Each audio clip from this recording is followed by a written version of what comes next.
Pessoal, bom dia, boa tarde, boa noite, como é que vocês estão? Tudo bem? Bem-vindo a mais um episódio do podcast UFMT Sinop. E como eu falo, sim, a UFMT se rendeu ao formato de podcasts, que é uma maneira que a gente encontra de socializar com mais abrangência em todo o espaço nacional, todo o território nacional, quiçá internacional, quiçá intergaláctico, onde a gente vai falar um pouquinho sobre as atividades desenvolvidas aqui no campus de Sinop, da Universidade Federal de Mato Grosso. Dando continuidade então às nossas entrevistas, vamos receber agora o professor Eduardo Schneid, que atua nesse momento como coordenador do curso de Engenharia Florestal. E ele vai falar um pouquinho para a gente como funciona o curso, bem como sua trajetória acadêmica e como que um candidato precisa saber, o que um candidato precisa saber para entrar nesse curso de Engenharia Florestal, bem como o seu mercado de trabalho, suas possibilidades no ramo de atuação. Professor Eduardo, boa tarde. Obrigado por ter aceito o convite, de estar aqui com a gente. E aí, professor Eduardo, tudo bem? Tudo certo. Que bom. Professor Eduardo, obrigado novamente pelo convite, por ter aceito, por falar um pouquinho sobre os cursos de graduação aqui do UFMT, para a gente fazer uma socialização, entender como que funciona os cursos nossos, quais são as aptidões de mercado. Mas antes de a gente começar a falar sobre o curso em si, eu gosto sempre de começar a falar sobre quem que é a pessoa, quem que é o professor. Quem que é o professor Eduardo Schneid, também é uma oportunidade da gente se conhecer, que a gente não se conhece muito bem. Tudo bem? Tudo bem. Professor, veio da onde? Quem é o Eduardo? Bom, academicamente, profissionalmente, eu nasci em São Lourenço do Sul, Rio Grande do Sul, próximo a Pelotas, lá no extremo sul do Rio Grande do Sul. Nasci nessa cidade no interior, então, desde então, toda a minha trajetória estudantil, sempre fiz escola pública, desde do maternal, jardim, ensino fundamental, médio, em escola pública, O ensino médio eu morava ainda em São Lourenço, só depois durante o ensino médio eu fui fazer escola técnica, que era na cidade de Pelotas, que ficava a 60 quilômetros de distância de São Lourenço. Você fez escola técnica em quê? Eu fiz, na verdade, só o ensino médio, tá. Hoje é os IFES, mas naquela época se chamava a escola técnica mesmo, que era a escola técnica de Pelotas, e tinha a modalidade de ensino médio e depois tinha a opção de fazer ensino técnico, mas teria que passar por uma nova prova. Então eu optei só por fazer o ensino médio. No ano que eu passei para o meu curso de formação atual, eu também passei para o técnico, mas aí eu acabei optando para fazer a faculdade. Você fez faculdade na onde? Eu fiz na Federal de Pelotas, Universidade Federal de Pelotas. Eu fiz o curso de Engenharia Industrial Madeireira. Poucos conhecem esse curso, Então, até eu sou da primeira turma. Esse curso é bem novo no Brasil. Acho que o curso de Industrial Madeireira, nós temos 6 unidades hoje, 6 universidades que têm esse curso, Deve existir, eu acho que, não vou saber exatamente, mas deve ter aproximadamente aí uns 20 anos só no Brasil. Então é muito pouco conhecido. Quando eu ingressei, optei por fazer esse curso, foi uma escolha em cima, assim, não era a minha primeira opção, Mas acabou que foi ficando e acabei gostando, E fui ficando enfim. Então... E depois da faculdade, já ingressou direto no mestrado ou teve um lapso aí? Sim, então, para ingressar no mestrado eu já trabalhava com professor desde o 4º semestre durante a faculdade, E ao final do curso, a minha pretensão era para ir para a indústria, Como formação forte do meu curso. Mas aí o professor me ofereceu uma vaga de mestrado. E naquele momento eu não estava com um emprego assim 100% garantido, eu acabei optando por fazer o mestrado. Então eu fiz o mestrado na Universidade Federal de Santa Maria, em Engenharia Florestal, na parte de tecnologia de produtos, com esse professor que eu trabalhei quase toda a minha formação acadêmica. Mas daí você saiu da Federal de Pelotas e foi para Santa Maria? Isso. Mas era o mesmo professor? Era o mesmo professor. Ele dava aula nas duas? Ele orientava em Santa Maria. Ah, tá. Então ele tinha algumas orientações. Na verdade, eu fui o primeiro orientado dele fora da Universidade de Pelotas. E aí eu fui fazer o mestrado, em Santa Maria, na Universidade Federal lá, na Engenharia Florestal. Então, ao longo do início do mestrado, enquanto eu estava fazendo as disciplinas, eu permaneci em Santa Maria 1 ano, e depois a parte prática eu desenvolvi em Pelotas no laboratório dele, mas sempre ligado à Universidade Federal de Santa Maria. Então, minha formação mestre foi em Santa Maria. E daí o doutorado? Doutorado, aí eu mudei um pouquinho de área, né? Eu fui para a Federal de Santa Catarina, na UFSC, fui fazer engenharia civil, doutorado em engenharia civil, Curioso. na parte de estruturas de madeira, né? Construções. Uhum. Né? Eu trabalhava, já atuava um pouquinho nessa área, mas no mestrado eu estava trabalhando com ensaios não destrutivos, com uso de ultrassom, e também com a parte de tratamentos químicos em madeira. Mas aí, durante o mestrado, eu já comecei a desenvolver alguns trabalhos na parte de estruturas. E aí, quando eu fui fazer o doutorado, eu fui mergulhei, vamos dizer assim, mais a fundo nessa área. Já foi engenharia civil, só que engenharia civil na área de madeiras, né? Estrutura de madeiras. Isso. Então, queira ou não queira, estava mais ou menos em casa ainda. Sim, lá na Universidade Federal de Santa Catarina, em Florianópolis, tem um laboratório que é uma das referências no Brasil de estruturas de madeira, né? O GIEM. Então, eu já estava começando a pesquisar, era uma das minhas opções, consegui a vaga, consegui com bolsa, e aí eu fui fazer essa área não muito comum, nem dentro do meu curso, né? Mas foi a minha escolha e até hoje eu atuo nesse ramo de estruturas de madeira. E do mestrado para o doutorado foi direto ou teve uma parada ali? Foi direto. Eu defendi o mestrado em fevereiro de 2013, e em março eu já ingressei no doutorado, no mesmo ano já ingressei iniciando a carreira. E aí eu terminei o doutorado em setembro de 2017. Você saiu pingando de universidade, né? Saiu de Santa Maria, saiu de Pelotas, foi para Santa Maria, subiu, foi para Florianópolis. Exatamente. Cada um em um lugar. Cada um em um lugar. Isso é interessante porque a gente acaba não viciando naquela universidade, né? Você acaba conhecendo realidades diferentes, né? Os problemas são quase os mesmos, Sim. mas as realidades são diferentes, Com né? certeza. Isso é interessante. Com certeza. E que legal. E daí defendeu o doutorado em 2017. 2017. Agosto de 2017. Defendi o doutorado e nessa época eu já comecei minha carreira docente em julho em faculdade particular, nos cursos de engenharia civil e arquitetura. Né? Morava em Florianópolis, dava aula em Florianópolis e em Brusque. Né? Viajava 2 vezes por semana a Brusque, de noite, para começar a carreira docente. Então, antes de defender o doutorado, eu já estava iniciando a carreira de docente, né? em cadeiras de especialidade de estrutura. Né? Aí foi resistência a materiais, análise de estruturas de madeira. Então foi toda essa trajetória. A gente vai falar daqui a pouquinho sobre as particularidades do curso e tem essa disciplina de resistência dos materiais, que é um terror para muita gente, mas é uma matéria muito complexa, mas ela é bem desafiadora, mas é bem difícil, né? Então daí você estava lá terminou o doutorado, continuou atuando como docente lá no Sul? Sim, continuei atuando. Atuei até passar no concurso aqui, de julho de 2017 até outubro de 2018. Sempre dando aula em Brusque, né? Lá eu dava aula no curso de arquitetura e urbanismo, a parte de resistência a materiais, análise de estruturas. E em Florianópolis eu lecionava aula em outra faculdade particular.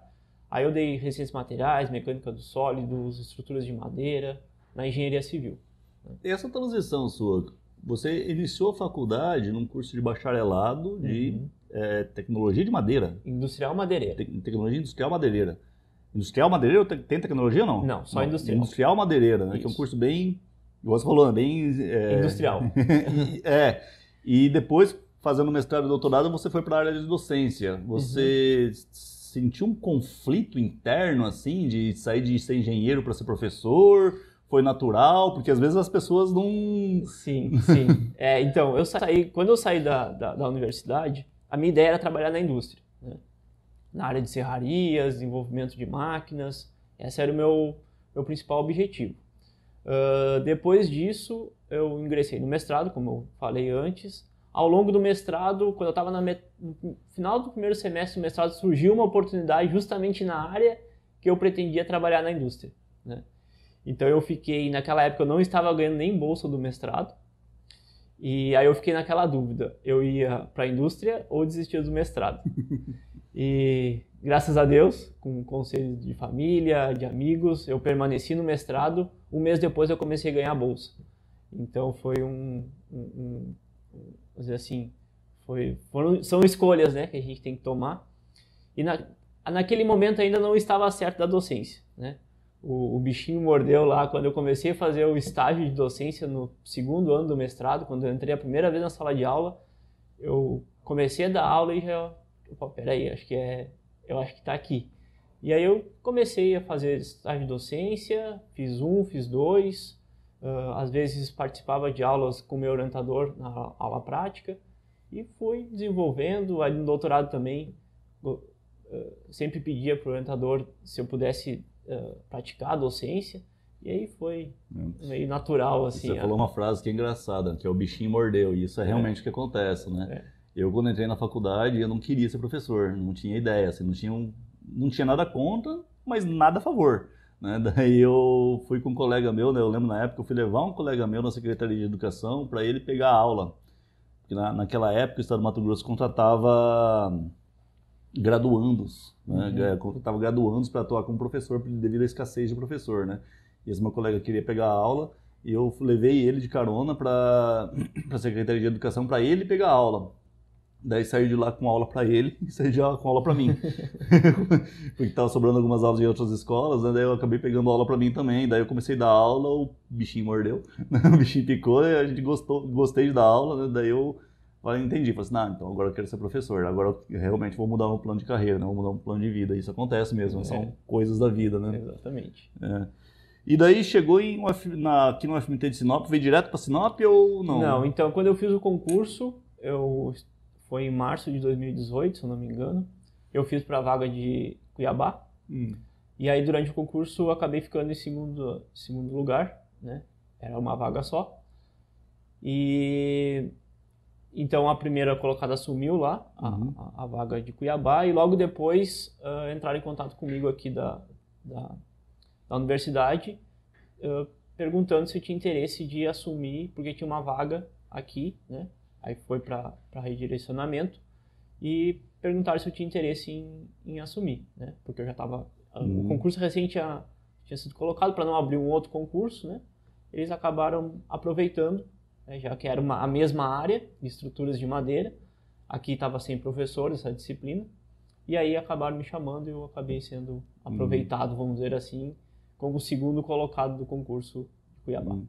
Isso acontece com relativa frequência, não na UFMT, não no campus de Sinop, mas sim em qualquer federal, qualquer estadual, né?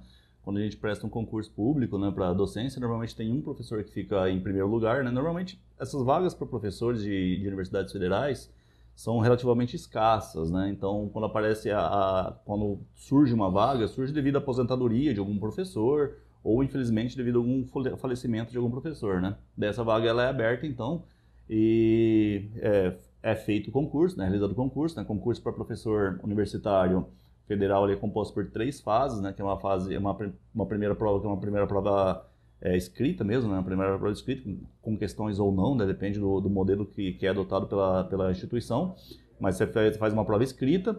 Depois, se você for aprovado nessa prova escrita, você vai para uma segunda fase, que é uma prova didática, uma avaliação didática, onde você vai dar aula, você vai formula uma aula, né, com um tema escolhido, um tema previamente selecionado, você faz uma aula, e ali eu acho que é a fase mais desafiadora também, né, porque você dá aula para outros professores do curso, que em si, aprovando, esses professores que estavam na banca te avaliando, eles vão ser seus colegas de trabalho, né? São seus colegas de serviço, né?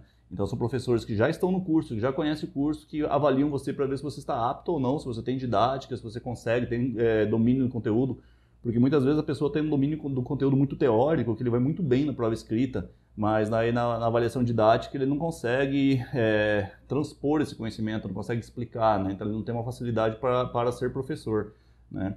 E daí, em si, passando da segunda fase, né, que é a fase didática, aí tem a avaliação de títulos, né, que você vê a trajetória acadêmica da pessoa, onde que ela fez graduação, qual foi o coeficiente de rendimento dela, né, quais foram as notas do histórico de graduação, onde que ela fez mestrado, onde que ela fez doutorado, quantos artigos ela publicou, em quantas revistas, quantos capítulos de livro. Então você vê toda a trajetória acadêmica que ele serve para desempatar, no caso, né? Caso haja um empate, né? Então a prova para o professor universitário são compostas de 3 fases: escrita, que é a prova, didática, né? Que você tem que dar uma aula, e a avaliação de título, né? A avaliação de currículo, né? Por isso que a gente preza muito pelo nosso currículo Lattes, né? Que todo professor universitário tem lá um currículo Lattes que é aberto, uma plataforma aberta, qualquer um pode ver, né? Então se você entrar lá no Google e digitar plataforma Lattes, L-A-T-T-E-S, né? Que vem de César Lattes, a plataforma Lattes, e digita o nome da pessoa, no caso Eduardo Schneid. Só é difícil escrever Eduardo Schneid, mas está escrito aqui embaixo, né? Eduardo Schneid. E buscar e pesquisar, você vai encontrar o currículo do professor Eduardo, onde lá conta toda a sua trajetória acadêmica, desde onde fez graduação, mestrado, doutorado, todos os artigos que ele publicou, participação em congresso, alunos que ele orientou, né? Tem toda a nossa vida acadêmica ali, a gente preza muito por esse Lattes, que ele é fundamental pra gente, né? Então, a primeira vez que você veio para Sinop, você veio para morar. Sim. Porque você fez a prova em Cuiabá. Fiz a prova em Cuiabá. Você fez a prova em Cuiabá e veio para Sinop. E daí saiu de Florianópolis, saiu daquela ilha maravilhosa, para vir para Sinop. Exatamente. E qual foi a impressão na hora que chegou aqui em Sinop?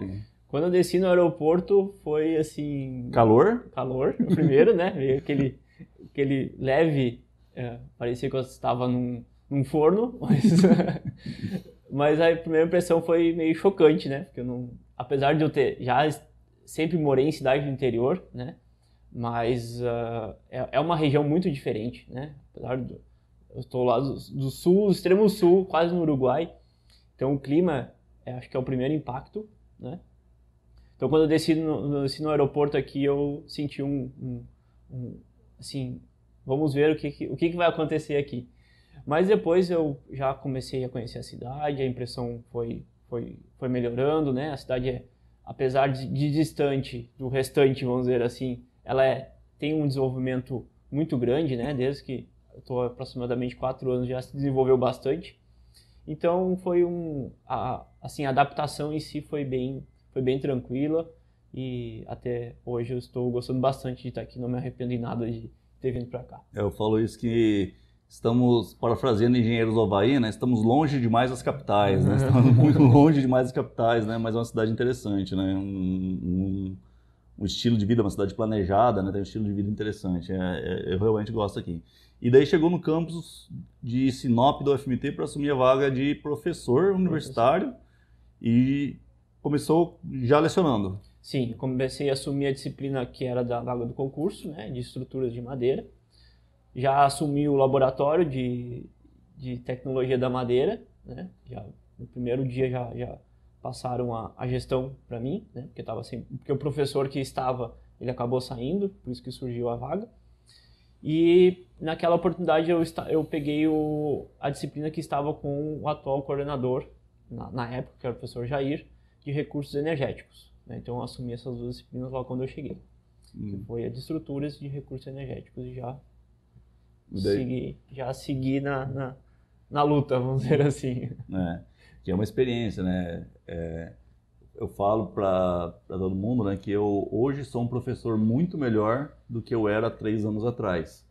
E hoje eu sou um professor ruim em relação ao que eu vou ser daqui a 3 anos. Né? É um processo que você vai entendendo, acompanhando, e até realidades diferentes de como a gente consegue entender e de como consegue se comunicar com os alunos, de qual que é o estilo daqueles alunos, né? Porque o professor Eduardo veio do Rio Grande do Sul, né? Então, e depois para Florianópolis, né? Então você tem uma forma de comunicação diferente com os alunos, até é quase outro idioma, né? Você fala em um gauchês mais apertado, é quase outro idioma, e aqui você tem outra realidade, outras pessoas com outras histórias diferentes, de formas diferentes de viver, e não tem nada de errado nisso, são só coisas diferentes, né? Mas devido a essa particularidade desse Brasil, que a gente é muito grande, muito vasto, muito culturalmente amplo, né?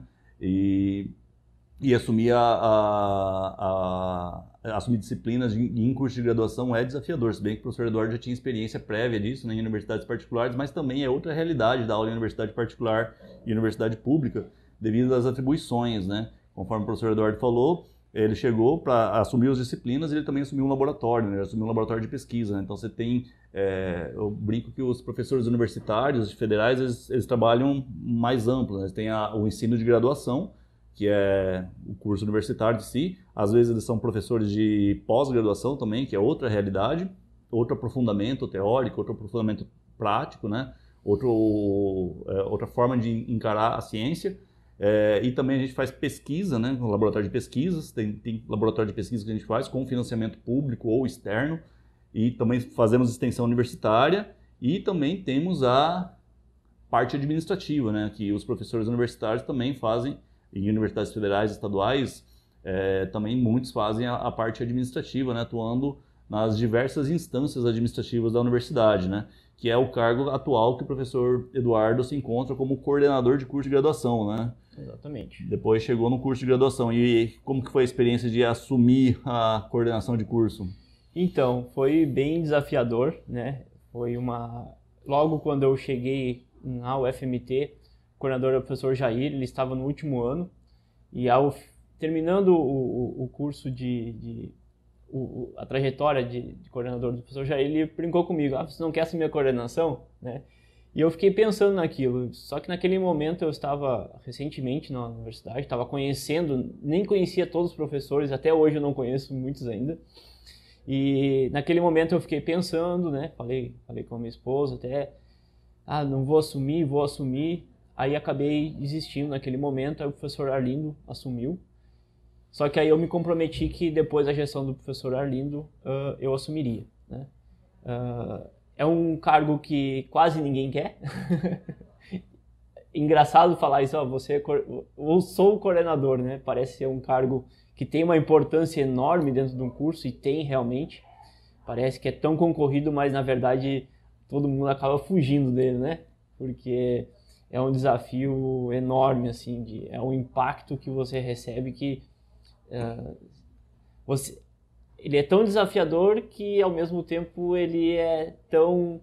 você se sente tão intimidado pelo cargo, né? Quando você ingressa ali na gestão do curso, por isso talvez entendo que ninguém queira, né? Apesar de você ter uma posição de importância, né? Mas é um cargo que realmente muitos acabam fugindo, né? Eu compartilho dessa experiência, né? Eu fui coordenador do curso de Ciências Naturais e Química, né?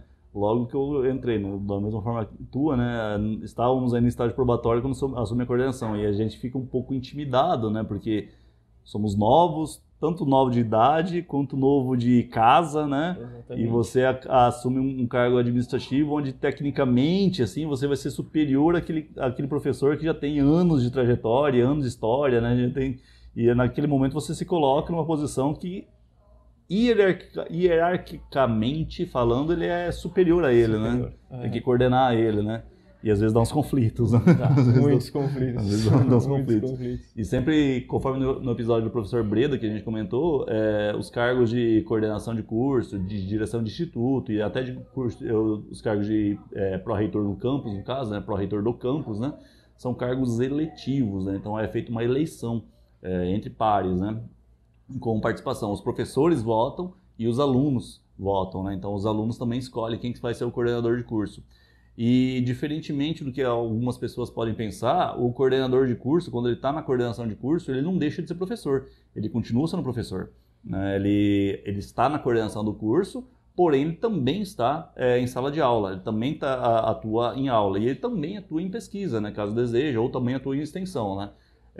Então, acaba sendo uma tarefa a mais, né, a parte administrativa, porque você não deixa de ser professor, você não deixa de ter a sala de aula, nas suas disciplinas de graduação, nas suas disciplinas de pós-graduação e nas suas pesquisas, nos seus projetos de extensão, mas também tem essa parte de assumir a administração, e ali você tem que resolver alguns problemas, conflitos entre professores, conflitos entre alunos, fazer algumas cobranças.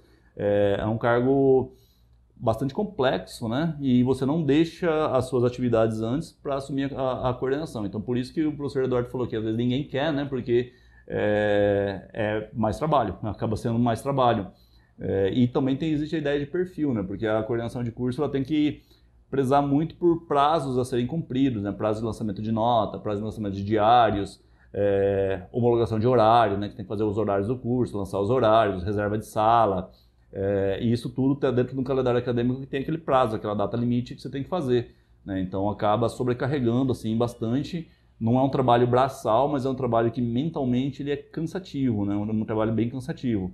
E daí você tem alguns conflitos entre alunos, entre professores que você tem que mediar, você acaba às vezes quase sendo um psicólogo, né? E é bem desafiador, né? Mas eu entendo, professor Eduardo, que o cargo de coordenação de curso é um cargo administrativo, mas ele serve também um pouco para abrir os horizontes, né? Para entender como é que funciona aquela universidade. E nesse caso eu falo que o senhor foi privilegiado, eu também fui privilegiado nesse ponto, porque por assumir a atividade administrativa logo no início de carreira, você conheceu a universidade de fato, né? Coisa que talvez fica só na docência, as instâncias, como funcionam as instâncias, os órgãos colegiados, né? Então você consegue entender qual que é a política, qual que é a organização da universidade. Isso é interessante, não? Ah, com certeza. A gente passa por, como eu falei, né? É intimidador o cargo, mas o aprendizado que a gente tem é muito maior, né?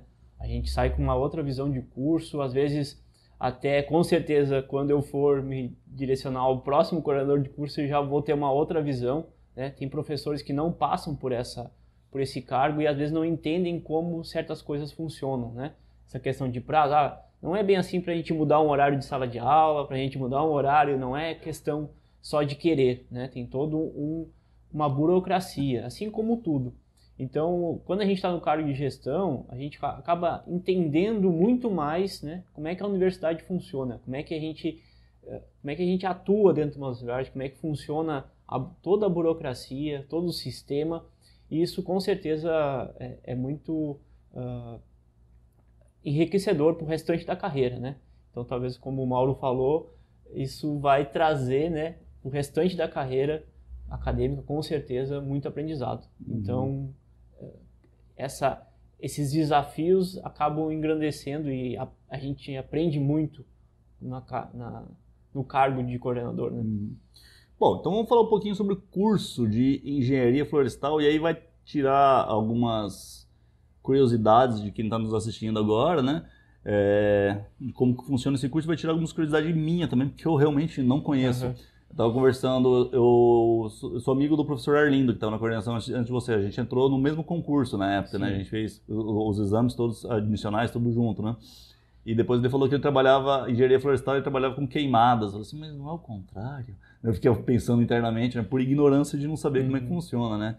Como é que é o curso e a que se destina um curso de engenharia florestal? Como é que funciona e para que serve? Então, o curso de engenharia florestal, ao contrário, acho que que muitos pensam, né? A gente não trabalha única e exclusivamente com florestas, né? Florestas é nossa matéria-prima, ou o que a gente planta, ou o que a gente conserva, né? O que a gente gere, mas em volta da floresta nós temos aí um vasto tipos, né, de atuações, né, várias áreas de atuações. Então, o ingressante na engenharia florestal, primeiro, ele tem que gostar de campo, né, ele pode ficar dentro do escritório, mas a maioria das atividades são em campo, tá? Ele vai ter que gostar de áreas das exatas, física, matemática, química, né, além da biologia, aí já entrando um pouquinho mais, então ele vai atuar basicamente em quase todas as áreas de conhecimento, né? Além de física, matemática, tem a química, tem a biologia, que é muito forte na engenharia florestal, que a gente precisa de uma base tanto biológica, né, para a gente entender como é que a planta funciona, para depois desencadear toda a cadeia florestal. A química também é muito importante, né? Temos aí um ramo muito forte dentro da engenharia florestal, dentro do ramo madeireiro, né, especificamente na indústria. Quimicamente também a gente precisa de conhecimentos bastante abrangentes. E depois, ao longo do curso, a gente vai especializando, tem a parte intermediária, né? E depois mais as áreas profissionais. Então, o aluno que está chegando para fazer engenharia florestal, ele tem que gostar, primeiro, de estudar muito, né? Porque é um curso que exige bastante. E, basicamente, ele tem que ter conhecimentos básicos em todas as áreas, né? Matemática, física, biologia e química, né? Além da parte de comunicação, né? Porque ele está trabalhando ali com pessoas, né? Acho que quase todos os cursos basicamente trabalho, mas às vezes ele tem que trabalhar com o produtor, né, com a pessoa que está na indústria, né, que não tem uma formação, né? O ramo madeireiro ele tem muito disso, de não ter uma especialização técnica muito avançada no Brasil, né? E isso a gente está buscando cada vez desenvolver mais. Então, o aluno que está chegando na engenharia florestal, ele tem que ter a noção que ele vai trabalhar aí com todas as áreas, né? Para a gente conseguir administrar, vamos dizer assim, uma floresta. Agora me bateu curiosidade, né? Curiosidade mesmo, genuína. Assim, onde que a química e a física entram nisso? Bom, a física vai entrar um pouquinho na minha área, né, de estruturas, vai entrar lá na parte de máquinas, vai entrar na parte de propriedades físicas e mecânicas da madeira, a química na parte industrial, né, então a gente tem uma disciplina de química da madeira, né, então para isso a gente precisa de toda uma base química, né, analítica, orgânica, experimental, para chegar lá na indústria, transformação da madeira. Celulose e papel, por exemplo, utiliza muito química, né? Tratamentos da madeira com produtos químicos. Então a gente tem aí um mercado muito amplo que utiliza a química, utiliza a física, né? Então a gente tem todos esses conhecimentos que são básicos, mas depois são muito aplicáveis na vida de um engenheiro florestal. Mas, ao mesmo tempo, o curso é de engenharia, né? Então, tem os cálculos, tem as exatas, tem planta baixa, tem que saber desenho técnico, tem essa parte também, né? Sim, tem a parte de cálculo, né? Que a gente é a básica de engenharia.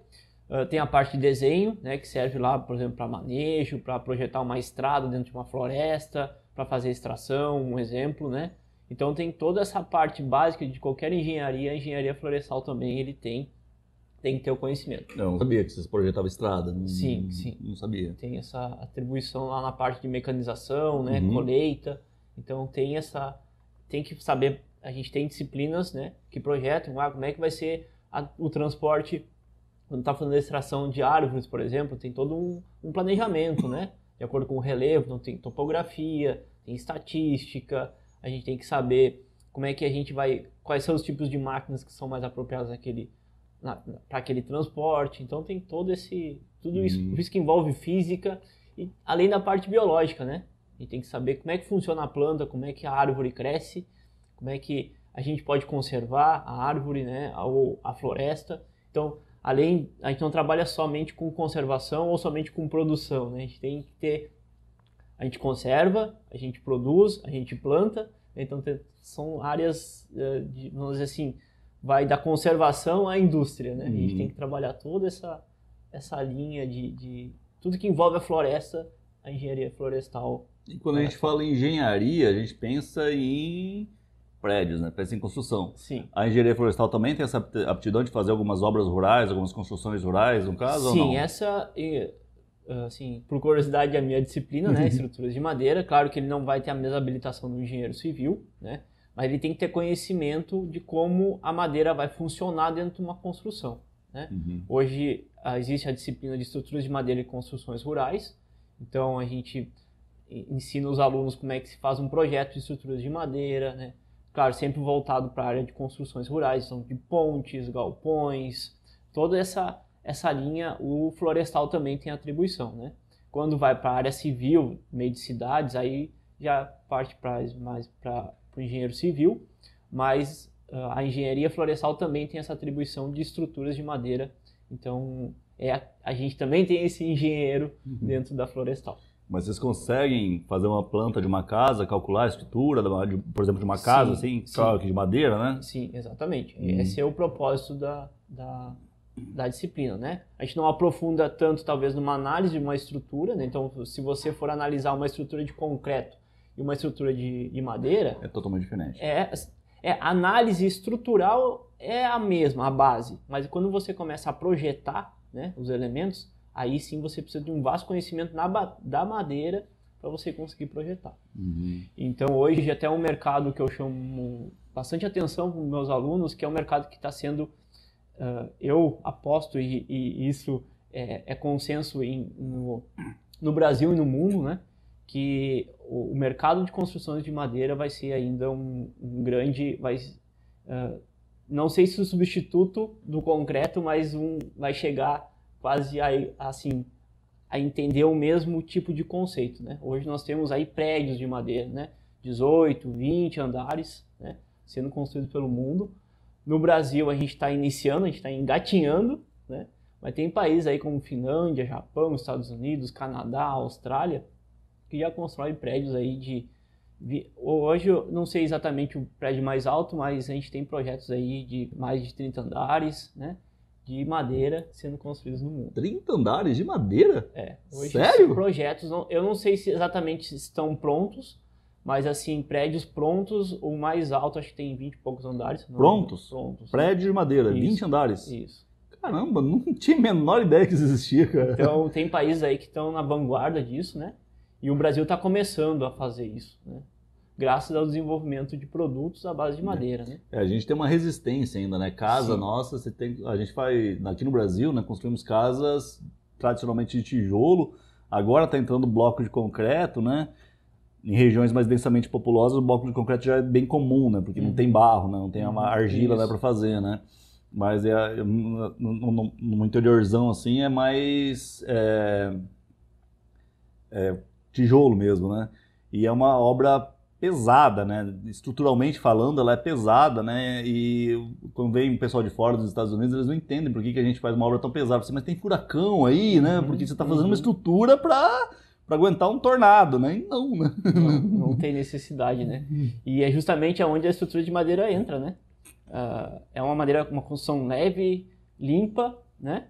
Tanto de forma vamos dizer assim, é sustentável, né? Porque é uma matéria-prima totalmente renovável. E o canteiro de obras fica muito limpo também, né? E é uma obra rápida, né? Rápida, muito rápida. Hoje, prédios aí, a gente tem vídeos no YouTube, se quiserem pesquisar, mas a gente constrói 1, 2 andares por dia, né? Então, a gente consegue erguer uma obra, uma estrutura de madeira de forma muito rápida, né? Muito mais rápida do que numa de concreto. Aqui a gente tem, nos Estados Unidos a gente vê aquelas casas no modelo americano, aquelas casas de filme, né? De filme dos Estados Unidos, né? Daqueles modelos de casa e a gente não percebe, mas aquelas casas são todas de madeira, né? Nos Estados Unidos é bem comum casas de madeira, né? O sistema que a gente chama de wood frame. Wood frame, né? Isso, wood frame. Tem o steel frame. Steel frame que é de ferro, né? De aço, né? E tem o wood frame que hoje, eu não sei exatamente o número, mas há alguns anos atrás, 90% das casas americanas eram de wood frame. A gente vê aqueles programas de televisão, tipo os Irmãos à Obra, que reformam casas nos Estados Unidos, né? Que pegam para demolir, né? Eles demolem, pegam uma marreta e atravessa a parede, né? Com a marreta, né? Porque aquilo lá é uma chapa compensada, né? Ou gesso ou uma chapa compensada de madeira, né? E é todo com esqueleto de madeira, né? Que é esse sistema que o professor Eduardo falou, que é o wood frame, né? Wood, né, de madeira, frame, que é os estilos, né? E também tem o steel frame, né? Que é de ferro, né? Mas estruturas metálicas, né? Que é muito utilizado com o pessoal que trabalha com... Fugiu o nome agora. Aquelas construção a seca. Isso, construção a seca. Construção seco, né? E é muito popular nos Estados Unidos, eles utilizam isso muito porque lá tem uma diferença térmica muito grande, né? Algumas regiões desses países do hemisfério norte, principalmente os Estados Unidos e Canadá, né? Que é o nosso olhar maior, sai de menos 20 no inverno para 30 no verão, né? Então você tem uma variação térmica de 50 graus Celsius. Se é uma construção nossa aqui do Brasil que a gente tem, esse tipo de construção, menos 20 para 30, a estrutura ela se rompe, né? Ela não aguenta, né? Ela racha, né? Exatamente, né? Então hoje tem o wood frame, que são para pequenas construções, mas hoje o que está sendo desenvolvido a gente chama de madeira massiva, né?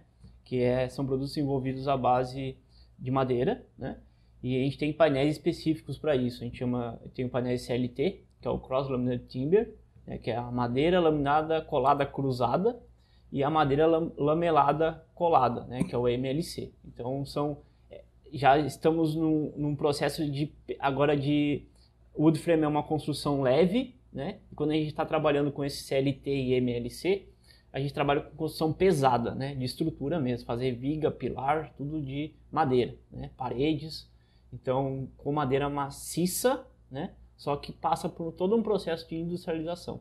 E aquelas chapas que usam de chapa de vedação, que é o OSB? OSB. O OSB ele tem uma função estrutural. Mas ele é estrutural, o OSB? Ele é estrutural dentro do sistema wood frame. Uhum. Né? Então ele serve como contraventamento da parede. Né? Então você tem um deslocamento lateral muito grande se você fizer com madeira, só com madeira, né? Tipo madeira maciça, em sistema viga pilar, né? Que é o básico, vamos dizer assim, como funciona o quadro de madeira. E o USB ele tem a função estrutural de não deixar a estrutura, vamos dizer assim, ele dá estabilidade lateral para a estrutura. Então, dentro do sistema do frame, o OSB ele tem uma função estrutural. Saindo agora então da parte de construção, né, de madeira mesmo, né, a parte de engenharia, né, onde entra a floresta nisso? Bom, a floresta ela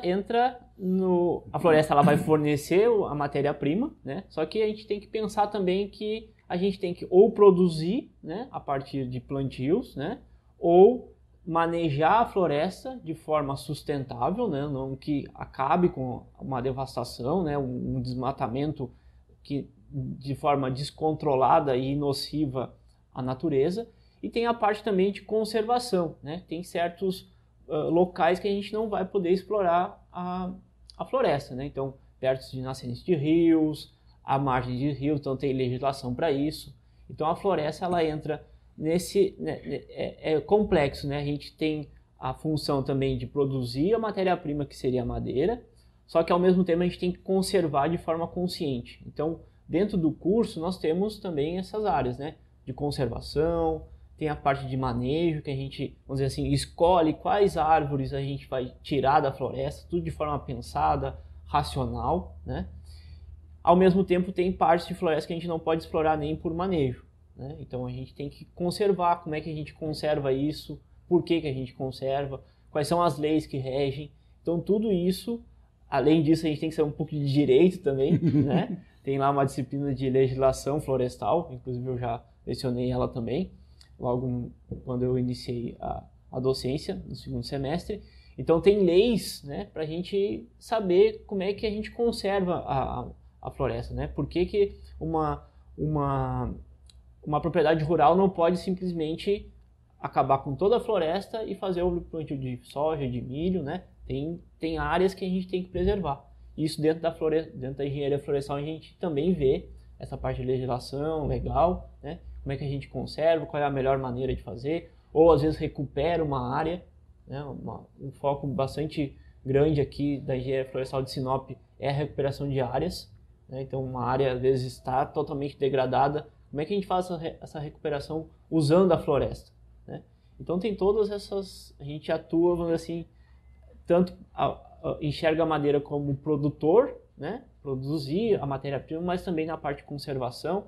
E como é que a gente produz de forma mais racional possível, né? Como é que a gente consegue usar a floresta de forma mais benéfica possível para os usuários. Então você consegue explorar uma determinada área, explorar uma área de floresta, retirando madeiras, mantendo aquela floresta viva e mantendo aquela floresta sempre lucrativa, né? Você tira um pouco agora, até terminar onde você volta, vai tirando, então você consegue ter... de forma que a matéria-prima nunca acabe, né? A floresta, ela de certa forma, ela gosta disso, né? Você retira as árvores maiores para as menores conseguirem crescer. Tem toda uma metodologia, quais são as árvores que a gente vai escolher, né? Então, não é qualquer árvore, tem árvores específicas que a gente tira, explora, né? Para produzir a madeira, mas, de certa forma, isso ajuda a floresta também a se regenerar, a se manter, né? Então, gerando riqueza, gerando capital, gerando trabalho, mão de obra. Então, a exploração madeireira, ela não vem só no âmbito do desmatamento, né? De forma alguma a gente quer isso. A gente só explora de forma totalmente racional. Isso é bom e interessante que desmistifica aquela ideia de que madeireiros necessariamente são destruidores de florestas, né? E não, né? Isso acontece de forma errada, de forma clandestina, de forma que não é regulamentado por lei, né? Então, segundo o professor Eduardo, né? Você consegue explorar uma floresta de maneira sustentável, de maneira que a floresta continue lá, né? Então é interessante que você tem lá os créditos de carbono, você tem toda a reserva, você tem a conservação de biodiversidade, sempre vai ter impacto, né? Vai ter um impacto mínimo ali no caso, né? Você tem um impacto que consiga fazer com que aquele organismo, que é a floresta, né, consiga estar sempre vivo, sempre fornecendo riquezas, né? Que ele está fornecendo riquezas para a gente, né? Mas temos agora as ideias de plantações de floresta, né? De plantação de madeira, necessariamente fazendas de madeira, né? Sim, sim. Hoje aqui, assim, atualmente no estado do Mato Grosso isso não é tão comum, né? Tem poucas áreas que são plantios, né? Mas se a gente for pegar o sul do Brasil, Rio Grande do Sul, Santa Catarina, Paraná, São Paulo, aí já indo mais para a área do Sudeste ali, Minas Gerais, Espírito Santo, chegando aqui já no Mato Grosso, a gente tem grandes plantios, né? Principalmente eucaliptos, né? Para a área de celulose e papel, mas também abastece muito serraria para produção de madeira serrada.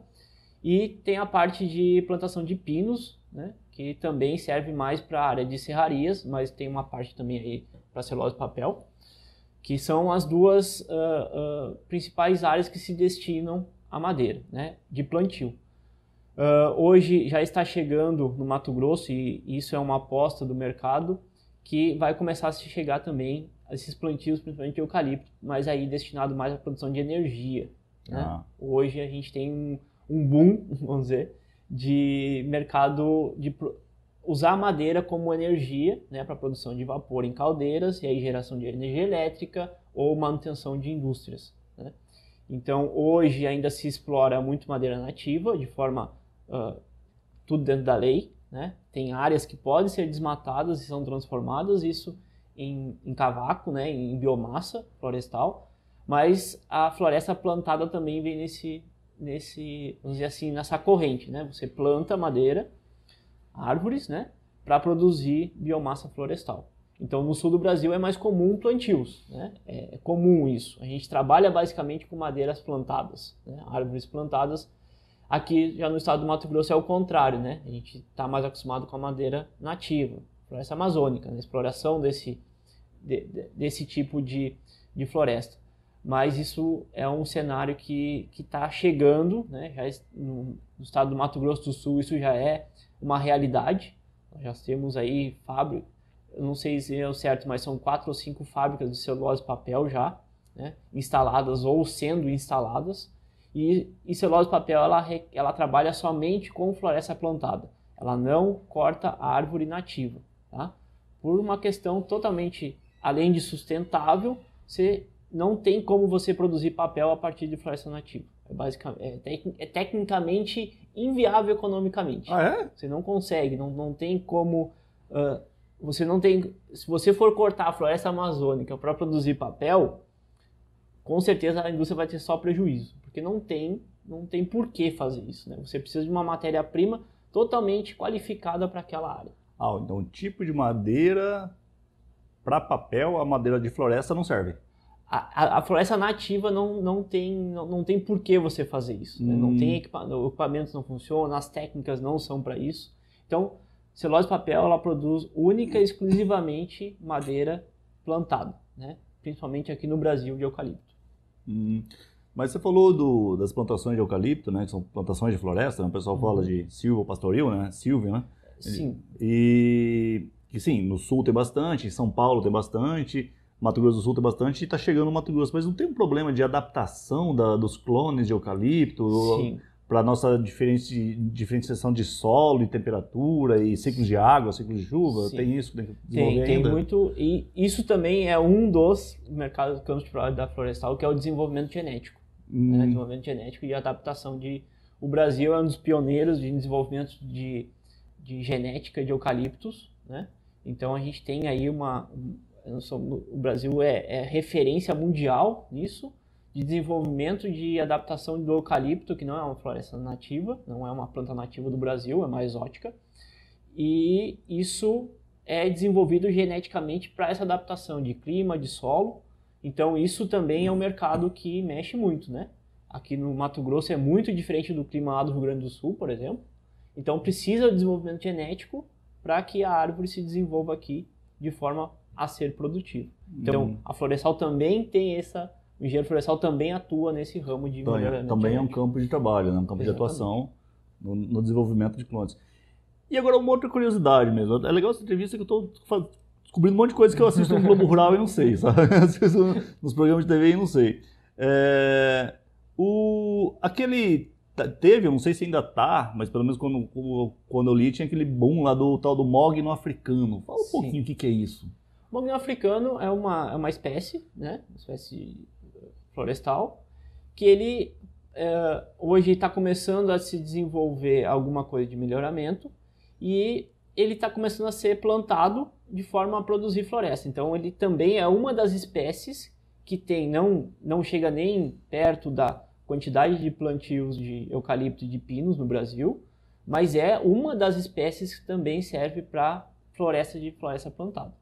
Então tem o mogno africano, tem a acácia negra, né? Então a gente tem algumas outras espécies, a teca, que é muito importante aqui na região de alta floresta, né? Tem sul de Rondônia. Então tem tem outras espécies também que são plantadas, não é só pinos e eucaliptos. Mas o mogno africano ele serve para quê?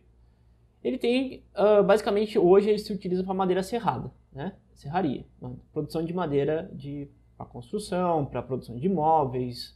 Então ele tem essa destinação. Diferente do eucalipto, que ele é mais papel. Hoje o eucalipto também tem seu mercado de serraria, né? Madeira serrada, além de produção de chapas de USB, de madeira compensada, madeira aglomerada, né? Mas o eucalipto, na sua grande maioria, ele passou pelo seu desenvolvimento no Brasil para celulose e papel.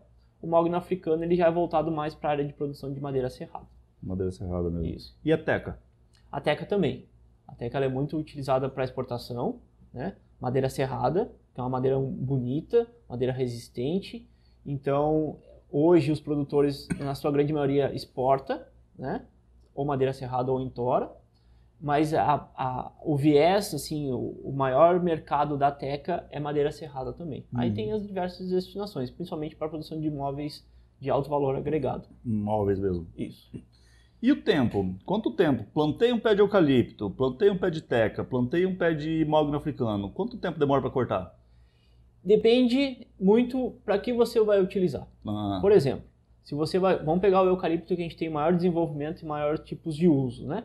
Se você vai pegar hoje eucalipto para a produção de biomassa, a gente corta aí com 5, 6 anos. Então são 5 anos que o fazendeiro lá, o produtor, ele investe, ele tem que cuidar daquela lavoura, cuidar daquela floresta que ele plantou, daquela plantação dele, né? Do momento que ele planta até o momento que ele vai começar a entrar dinheiro em caixa. Isso. Mais ou menos 5 anos que ele demora. Hoje para biomassa. Para celulose e papel está girando em torno de 4, 5 anos também. Agora, se você vai para madeira serrada, você precisa de uma árvore mais desenvolvida, né? Que vai girar em torno de 15, 20 anos, né? Então, isso... É um investimento a longo prazo. É um investimento a longo prazo. Se pensar no olhar do produtor, né? Que ele vai investir naquilo. Sim. Enquanto soja e milho é 2 vezes por ano, né? Você tem 2 safras por ano aqui no Brasil. Lá você planta agora, daqui 15 anos você volta, né? Isso. Essa é uma monocultura de investimento de longo prazo, né? Apesar que hoje nós estamos vivendo quase um apagão florestal que não temos madeira, né? Hoje tem uma briga por madeira, né? Não tem, o preço está cada vez subindo mais, né? Então a gente está vivendo, já se falava isso há 15, 20 anos atrás que ia acontecer e nós estamos começando a viver isso, né? Não tem madeira para produção tanto de serraria quanto biomassa, celulose e papel está cada vez abrindo mais o campo. Então, é uma monocultura, se a gente pegar o eucalipto, né? Tem um tempo, mas é uma aposta de mercado futuro, com certeza. Bem, aposta de mercado futuro. Mas o fazendeiro ou o produtor, né? Seja lá como você quer denominar, ele consegue intercalar isso, parte da produção dele para madeira mesmo, a longo prazo, desses de 15 anos, e parte para 5, 4 anos, que é de biomassa e... Então, o ideal, se a gente for falar tecnicamente, não é. Né? Não é fazer isso, porque o desenvolvimento para celulose a gente tem todo o melhoramento genético para produzir. Então, né? um tipo específico destinado para isso, da mesma planta, com variações genéticas voltado para uma coisa, voltado para outra coisa. Então, tem espaçamento de árvores diferentes, né? Quando a gente vai produzir serraria, a gente precisa de espaçamento um pouco maior. Quando celulose, papel, biomassa, menor. Então tem todas essas variáveis, além da genética da árvore. Né? Uhum. Então, assim, a gente está trabalhando isso com melhoramento. Então, as árvores que são destinadas, por exemplo, para celulose e papel, elas podem gerar madeira serrada, mas não vai ser da mesma qualidade se você produzir uma floresta para madeira serrada. Já destinada para isso, né? Então, tecnicamente, não é o ideal. Eu faço esse comentário porque eu sou entusiasta de carros e eu vejo algumas curiosidades que aconteceram aqui no Pará, no estado do Pará, aqui no Brasil, com uma cidade que existe chamada Fordlândia. Procura no Google, procure Fordlândia, né, que é uma cidade que foi desenvolvida, foi criada, né, do zero pelo Henry Ford, né, o dono da Ford, lá nos anos 20, 1920, que naquela época tinha uma crise muito grande de borracha, né? O Brasil é um grande produtor de látex, né, que é da planta seringueira, né? E o Henry Ford ele adquiriu, não sei muito bem como, uma grande área de terra ali no estado do Pará, e ele criou uma cidade americana dentro do Pará, chamada Fordlândia, que ele desmatou uma área para fazer a cidade, então trouxe os trabalhadores, os engenheiros e os técnicos dele lá dos Estados Unidos, montou uma cidade americana, mesmo casas, modelo americano, escola americana, e usava mão de obra local também, né, para produzir látex, né, para produzir seringueira, né, para utilizar essa borracha como pneus de carro, né, que era muito caro, né, na época não existia o processo de vulcanização, né, que hoje tem, porque o Brasil é um grande produtor de látex, né, tem toda a história lá de Manaus, né, que era um grande produtor de látex, o estado do Acre também produz muito látex, né. Só que ele cometeu um erro primário, assim, né, porque ele trouxe engenheiros dos Estados Unidos que não sabiam o bioma, não sabiam como funcionava muito aqui, e eles pensaram muito frio, muito calculista, né, falaram assim, vamos desmatar toda essa área aqui, que tem um monte de madeira que não serve para nada, né, quer dizer, não serve para eles, não eram seringueiras, né, e vamos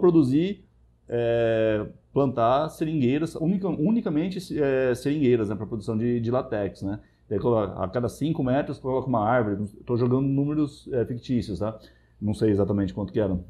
A cada tanto tempo, a cada tal espaçamento, a gente produz uma árvore, depois de 3 anos essa árvore começa a produzir látex, cada árvore produz tanto de látex, então a gente vai ter uma produção de tanto de látex daqui a tanto tempo. E não funciona bem assim, né? A madeira de seringueira ela precisa de um bioma complexo, né? Se deixar ela sozinha, tanto que não produziu nada, né? Deu praga, não teve produção, e Fordlândia foi um grande fracasso no fim das contas, né? Porque eles pensaram única e exclusivamente em uma monocultura, sendo que aquela madeira, né? aquela árvore seringueira, que ela não é cortada, né? Você simplesmente tirar do látex dela, ela não vive sozinha, né? Diferente do eucalipto, que ele consegue produzir somente eucalipto, né? É uma monocultura no fim das contas, né? E a seringueira não dava, né? Conhece bem essa história, né? Exatamente. Então, nem tudo serve para tudo, né? A gente tem técnicas, e tudo isso a gente vê dentro do curso, né? Uhum. Qual árvore plantar, ou como proteger a floresta, o que diz a lei, né? O que a gente pode fazer ou não dentro daquele espaço com floresta, né? Além de todo o desenvolvimento econômico por trás disso, né? Além de deixar a floresta ali de forma para nós, né, no presente, mas com certeza para o futuro, para a gente conseguir ter sempre floresta e ter então esse viés de como a gente trabalha com a floresta da menor forma possível. Tá. Bom, já falamos bastante de floresta, campo de atuação, como que funciona. Vamos falar um pouquinho aqui do curso específico de engenharia florestal aqui do campus de Sinop da UFMT, né? Como que funciona esse curso, o tempo de duração, como que é a forma de ingresso, como que é a estrutura do curso em si. Certo. Então, hoje atualmente, o curso ele tem duração de 4 anos e meio, 9 semestres, né? A gente está passando por reformulação de PPC, vai se transformar em 10 semestres, 5 anos. Para 10 semestres. Vai para 10 semestres. Então, a forma de ingresso hoje é única. Assim, a gente tem outros editais, mas a grande maioria ingressa pelo SISU, né? 2 entradas anuais, 50 vagas cada semestre. Então, no ano são 100 vagas disponibilizadas pelo SISU. Primeiro e segundo semestre, 50 vagas cada um. Tá? E 50 vagas, daí o aluno ele começa com disciplinas mais gerais. Sim. Que é aquela que você comentou anteriormente, né? Cálculo, química, física. Exatamente. Quando o aluno ingressa, a gente tem uma base de disciplinas mais básicas, né? Então, cálculo, física, biologias, químicas, né? Então, até o terceiro, quarto semestre, basicamente o aluno ele tem essas disciplinas, claro que tem uma mesclagem, aí já começa a entrar um pouquinho dentro da florestal, mas a grande maioria são disciplinas básicas, né? De formação básica que nós chamamos. A partir aí do terceiro, quarto semestre, a gente chega já nas disciplinas intermediárias, que é microbiologia, começa a trabalhar com os solos, né? Que serve tanto para agronomia como para engenharia agrícola, para zootecnia. Então a gente chama de intermediárias, que tem aí um fluxo dentro de cursos das agrárias, né? Então ele vai ter essas disciplinas intermediárias até o quinto, sexto semestre, e a partir daí já começam as profissionais, né? Então a gente tem aí hoje, né, assim, de âmbito geral de engenharia florestal, a gente divide ela em silvicultura, manejo, tecnologia de produtos florestais e de gestão florestal, né? Como a gente está reformulando o PPC, a gente divide mais ou menos as disciplinas nesses âmbitos, né? Produção florestal, indústria florestal, né? Tem a parte de conservação da natureza, que é a parte de conservação da floresta, e a parte de gestão da floresta. Uhum. Então o curso tem disciplinas, quando a gente entra no núcleo profissional, a gente consegue dividir o curso em 4 grandes áreas. Uhum. Né? E estágio? Estágio, a gente tem 2 modalidades, o estágio não obrigatório, que o aluno ele pode fazer ao longo de qualquer semestre do curso, e no final do curso tem um estágio obrigatório, que ele é obrigado, né, como o próprio nome já diz, a fazer um estágio de pelo menos hoje 240 horas no semestre. Tá? 240 horas, o aluno estagiário, o aluno, quando ele vai para o estágio obrigatório, ele faz também disciplinas ou ele fica só no estágio? Hoje é permitido fazer junto ao estágio TCC e mais 9 créditos de disciplinas. 9 créditos. Hoje com o PPC atual, mas na reformulação a gente vai deixar para o último semestre. Só estágio? Estágio e TCC. Tá. Mas daí o aluno ele pode, por exemplo, fazer um estágio em São Paulo?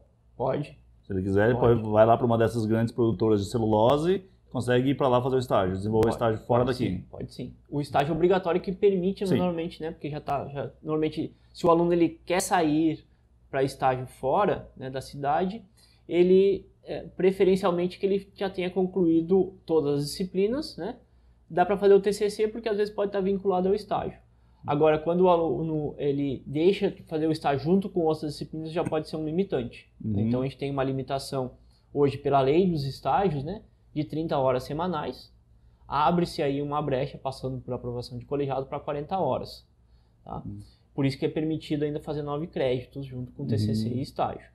Mas, de forma geral, no obrigatório ele pode sair. O não obrigatório também, só que aí, como ele está ao longo do curso, normalmente ele vai ter disciplinas aqui. Então fazendo uma conta rápida aí, se ele pegar 30 horas semanais, ele precisa fazer 240 horas de estágio, né? Isso. Então, Dá 8 semanas.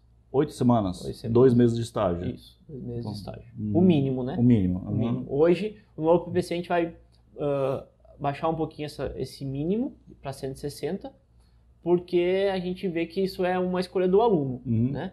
E também por legislação e pelas DCNs do curso isso é permitido. E daí no estágio o aluno tem liberdade de, eu gosto mais de tal área, gosto mais de tal área, ele vai estagiar em tal área, né? Sim, consegue direcionar o estágio dele para o campo de trabalho que ele deseja.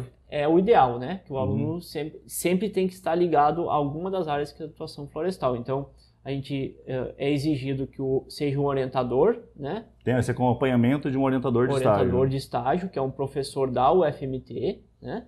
E tem que ter um supervisor dentro da própria indústria ou do ramo, do escritório, né? Que vai ser o supervisor dentro daquele... E tem que ter uma formação superior, né? Vinculada à engenharia florestal.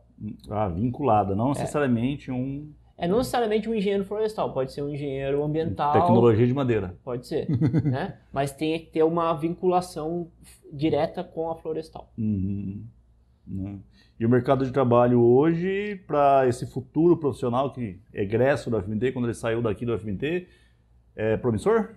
Com certeza, né? A gente tem aí assim, a gente está vendo um crescimento muito grande no estado do Mato Grosso, principalmente na área de biomassa florestal, né? consumo. Então, só que não é só isso que a Florestal trabalha, né? Tem esse crescimento, mas tem muita área na manejo florestal, na parte de construções de mapas, né, dentro de escritórios, né, essas questões de... Mapa não é mapa, né? É mapa de regiões que você pode explorar, que a propriedade rural tem que preservar, né, pela lei de proteção de floresta nativa.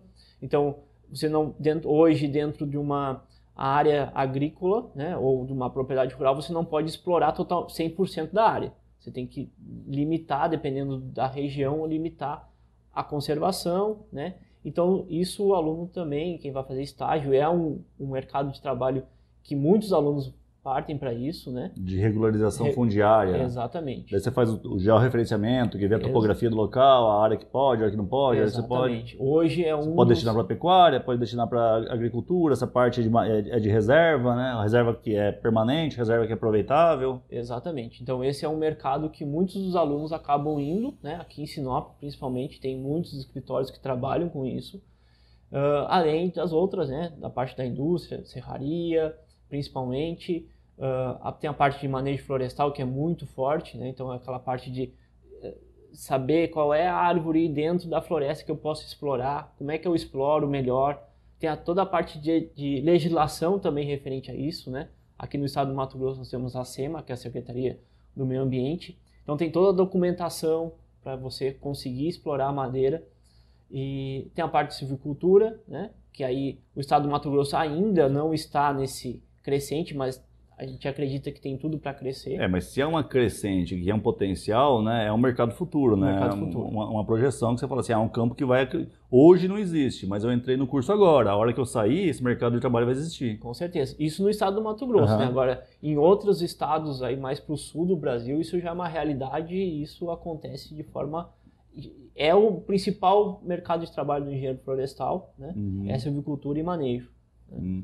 Manejo florestal. Então, quem gosta dessa área, o UFMT de Sinop está aqui disponível, né, para ofertar esses futuros profissionais, essas pessoas que têm curiosidade, que gostam desse campo de agrária, gostam desse campo de floresta, né, esse mercado de trabalho. A UFMT de Sinop está aqui disponível, como o professor Eduardo falou, nós temos 100 vagas anuais, né, no campo de Sinop, né? 50 no primeiro semestre, 50 no segundo semestre, por ingresso para o Enem. Exatamente, né? Exatamente. Atualmente, então, no atual PPC, tecnicamente, poderíamos ter... 450 alunos. 450 alunos, né? Isso. E vai para 500, né? Então, vai para 500 no próximo...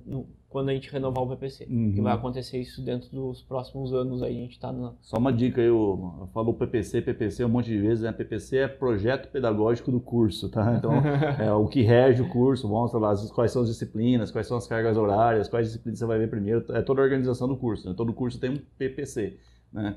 É Projeto Pedagógico do Curso, né? Que é o que norteia ele, né? Professor Eduardo, obrigado. Obrigado a você. Obrigado pela entrevista, por ter vindo. Espero que tenha sido proveitoso, né?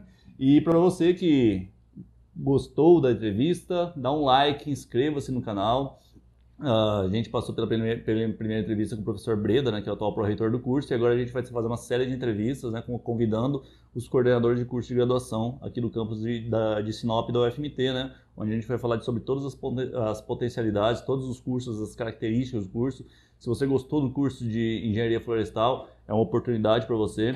Lembrando que não é tão concorrido entrar no campus de Sinop da UFMT, né? São vagas que são relativamente fáceis de entrar, então se você fez um ensino médio com bastante carinho, assim, com bastante dedicação, você consegue fazer, faz o Enem, faz o SISU, tenho certeza que você vai conseguir. Se você tem algum colega, algum parente que está no ensino médio ali, não sabia muito bem o que ele vai fazer da vida, se ele gosta dessa área agrária, envia esse vídeo para ele, manda esse vídeo para ele conhecer um pouquinho as particularidades do curso, ver se ele se interessa ou não, para que ele venha então fazer parte do corpo discente, né, o corpo de alunos do campus de Sinop da UFMT e possa se qualificar profissionalmente nessa área tão promissora, né, tão promissora que abre muitas possibilidades para esse futuro profissional, né, garantindo então assim uma qualificação profissional em ensino superior de qualidade ofertado de forma pública, gratuita pelo campus de Sinop da UFMT. Então inscreva-se nesse canal e compartilhe, E fique atento para as novas entrevistas, os novos vídeos que a gente vai fazer mostrando todos os outros cursos de graduação, certo? Abraços, até mais!